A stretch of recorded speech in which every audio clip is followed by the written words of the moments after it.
Hey everyone, Johnny here from buildermusicschool.com. Hope you're doing well. Hey, I got asked this awesome question the other day, and it was from someone that's not even in my industry of music teaching and music schools, and they asked me, what is the budget line that makes you the most profit?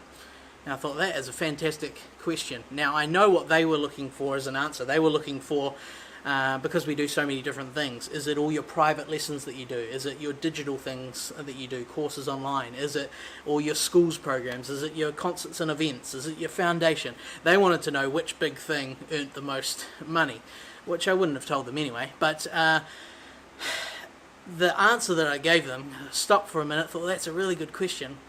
This is my answer, and I'm going to share it with you, and I've got my phone for a few extra thoughts as I go. But the budget line, if you don't know what a budget line is, obviously, you run a business, you have a whole bunch of expenses in your budget. That's a budget line. So for many of you, it's as simple as rent, power, overheads, fuel, cell phone, printing, things like that. I think when I started out, I probably only had 15 budget lines, and now I think it's like 92 or something insane.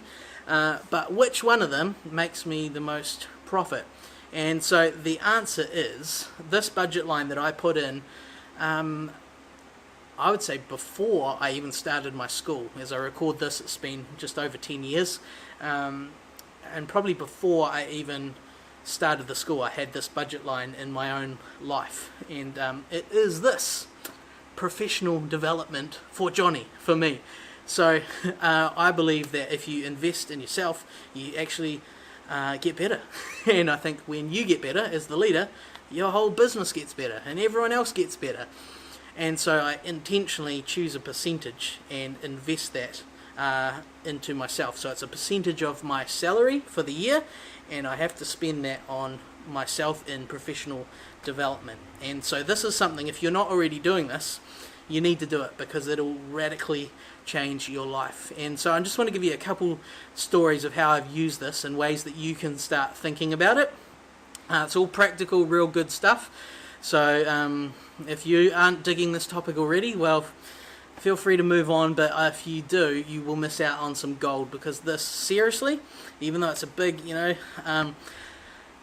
crazy sized music school with a lot of money coming through and all that sort of stuff, this really is the secret, is developing yourself. And so here's a few ideas for you. So some of the obvious things, right, are like buying books. Okay, this is where I started out. I started out small. I'd buy books. I'd listen to podcasts. I would go take business people out for lunch. So I'd meet someone that was maybe a parent of a student.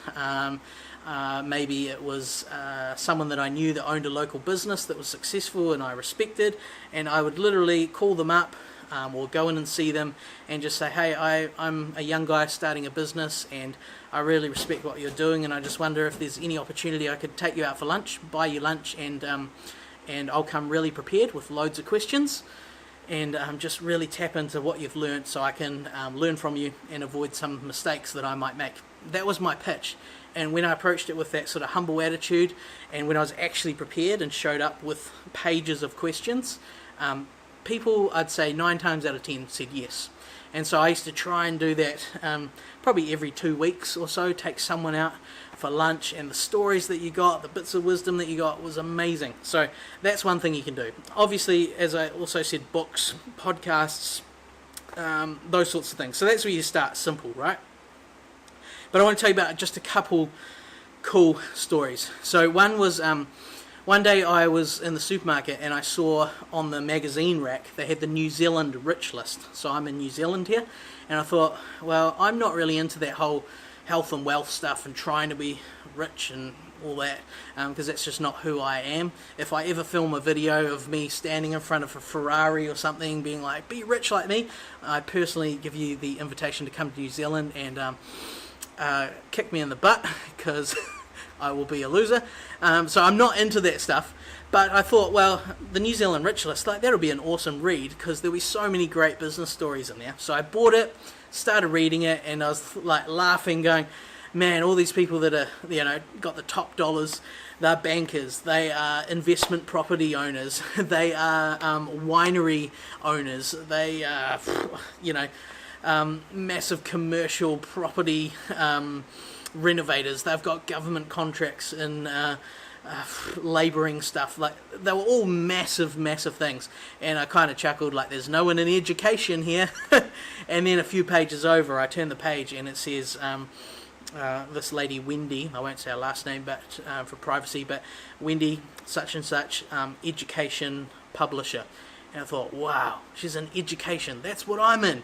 And so I started researching her because I'd never heard of her, and it said that she was worth $200 million. And to be in education with that, that was kind of like, that's insane. So anyway, I started researching her. I managed to find the head office phone number for her company. I rang it because, I give it a go. What have I got to lose? She doesn't know me. I don't care if she tells me to get stuffed. So I just rang her, and I couldn't get through multiple times. I think over a month I might have left like 3 messages, and she never got back to me. And then what happened was I went to, I can't remember which happened first. There's 2 parts of the story next, and I don't know which one happened first, but there was a conference. I went to this big education conference. She was one of the presenters, and I was standing in this room in the morning tea sort of break, and she was right there next to me, and I sort of said, hey, I'm so-and-so, I left you a few messages, I don't know if you remember, I'd love to be able to connect with you sometime. And she's like, no, I don't remember, but that's lovely. Although the first thing she said to me was, oh, was I nice to you? I said, well, actually you never called me back, so I guess not. And so that was a bit of a laugh, and then I sort of asked whether I could, meet her for lunch. I'm in Wellington, she's in Auckland, about 8 hours north. I said, love to be able to take you out for lunch and meet you properly and have, pick your brains on things. And somehow she got sidetracked. It was a bit awkward, and she took off, and that conversation never went anywhere. And so anyway, I thought, well, that's a bit awkward. So I tried to follow her up again on the phone months later, and I had to leave messages again. And I thought, oh, I've blown it. I've looked like an idiot.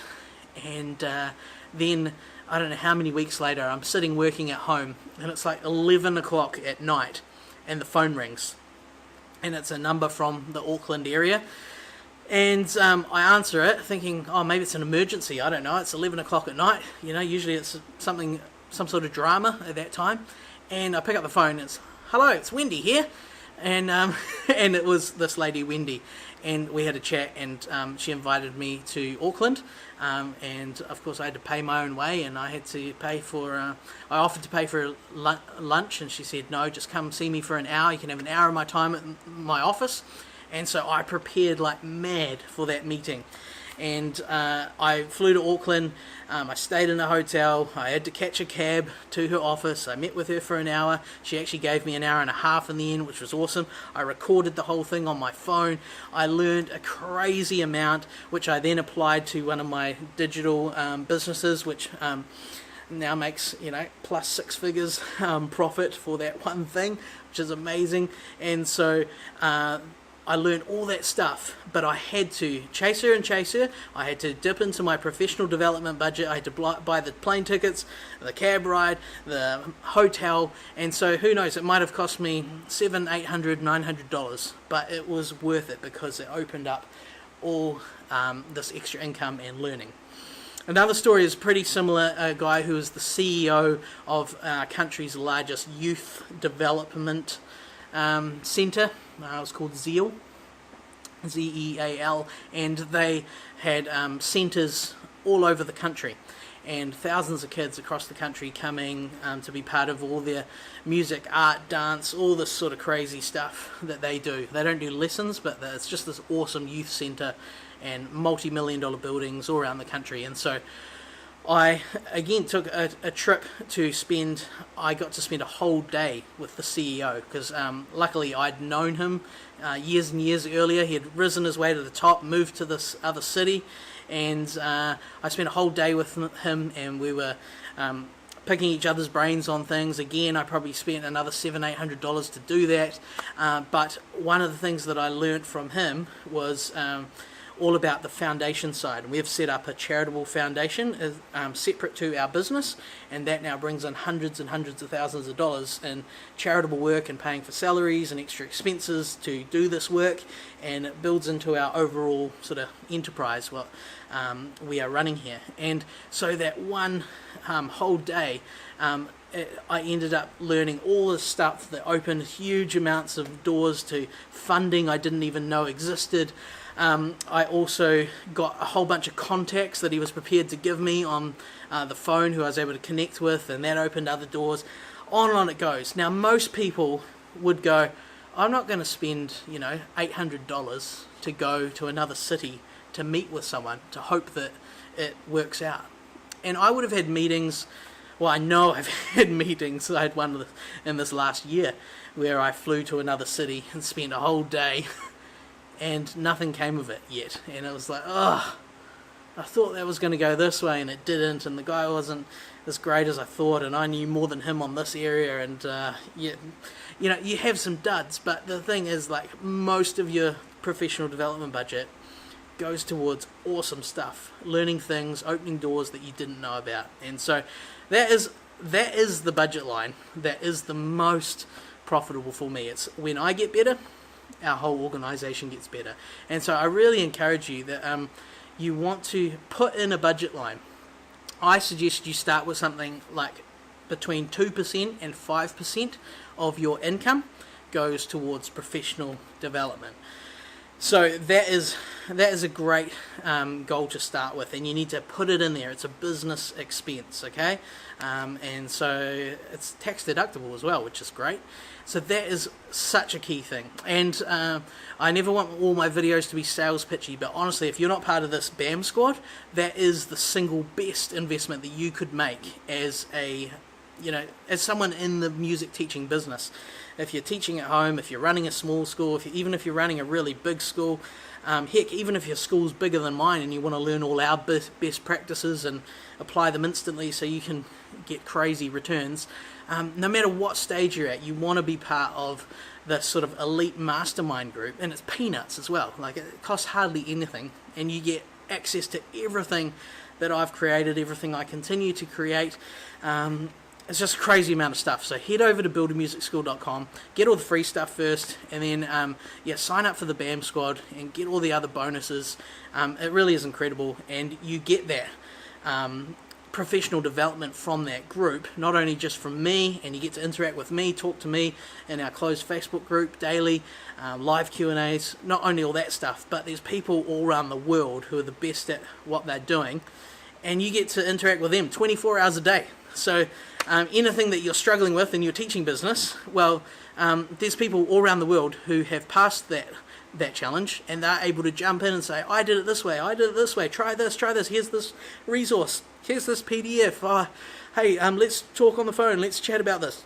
The support is incredible, and it's not just me inspiring everyone, but I get crazy inspired by our BAM squad as well. So we just had our Christmas celebration at the end of last year, did a big live Christmas celebration on our closed Facebook group, and the things we were celebrating, man, insane. Like, schools going from 100 students to 200 students in a year, schools adding like 7 bands in a year, all sorts of incredible things.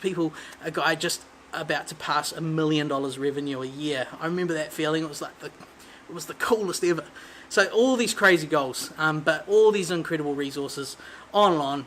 I promise not to make all my vlogs a big sales pitch, but just kind of want to shake you and go, if you want to get better, if you're at the end, if you get this, professional development being the most important budget line, you have to be in the BAM squad, man. You've got to do it. So there we go. Go click over buildamusicschool.com, take it seriously, and start applying that professional development budget to the rest of your life as well. Don't spend it all with me, but spend it elsewhere and learn and get crazy good, get crazy better, build a bigger business, and make a lot more profit and make a bigger impact in your world.